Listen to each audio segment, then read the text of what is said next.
Assalamualaikum warahmatullahi wabarakatuh. Nama saya Aina Maisarah binti Batrisha. Kajian saya adalah mengukur sudut bahu semasa melakukan syuting dalam permainan petak. Latar belakang kajian. Kajian ini dijalankan untuk menyiasat biomekanik teknikal syuting di petak problem of statement. Sudut sendi bahu semasa teknik syuting petang adalah aspek kritikal yang memerlukan siasatan lanjut kerana potensi kesannya terhadap prestasi permainan. Objektif kajian. Objektif kajian ini adalah untuk mengenal pasti cara variasi dalam sudut bahu untuk mendapatkan ketepatan bol sasaran. Seterusnya, kepentingan kajian.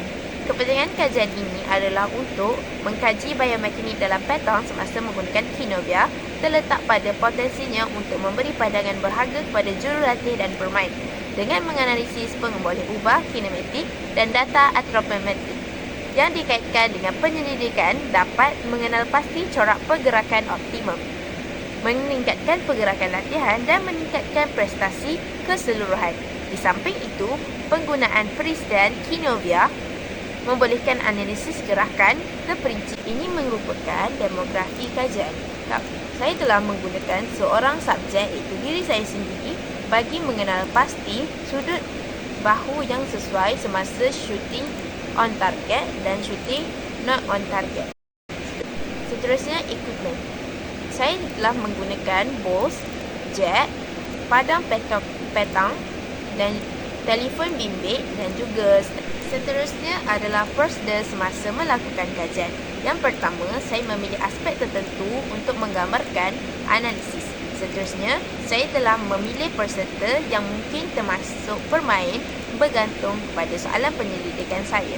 Seterusnya, saya telah mengumpul data menggunakan perisian kinovia yang membolehkan analisis gerakan terperinci bagi pemboleh ubah, liner dan sudut yang terpilih. Seterusnya, saya menganalisis data untuk mengenal pasti corak pergerakan optimum dan teknik bunyi dalam biomekanik. Saya juga mentafsir keputusan untuk membangunkan strategi bimbingan berasaskan bukti dan program latihan yang telah saya lakukan. Saya telah melakukan 2 perbandingan di antara on target dan not on target semasa melakukan syuting dalam permainan petak. Sebagai perbandingan yang dilakukan oleh subjek itu saya sendiri, Aina, antara 2 penggambaran yang dilakukan, satu tidak mencapai sasaran dan satu mencapai sasaran. Ini dikatakan kerana sendi bahu dan badan berada dalam kedudukan yang kurang stabil dan terkawal. Sudut bahu untuk sasaran tidak terkena adalah 37.6 darjah bagi fasa pertama iaitu back swing dan sasar hit ialah 35.0 darjah.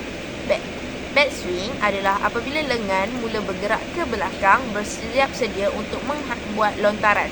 Seterusnya ialah kedudukan sifar untuk tidak menepati sasaran ialah 6.3 darjah dan sasaran dan sudut yang mengenai sasaran pula adalah 28.8 darjah. Kedudukan sifar adalah dengan mencapai titik paling jauh di belakang badan.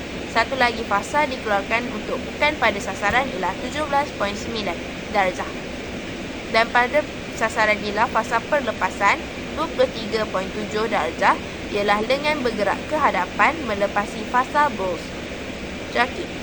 Fasa terakhir adalah fasa susulan iaitu untuk tidak menepati sasaran adalah pada darjah 114.1 darjah dan sasaran yang mengenai sasaran adalah 116.8 darjah.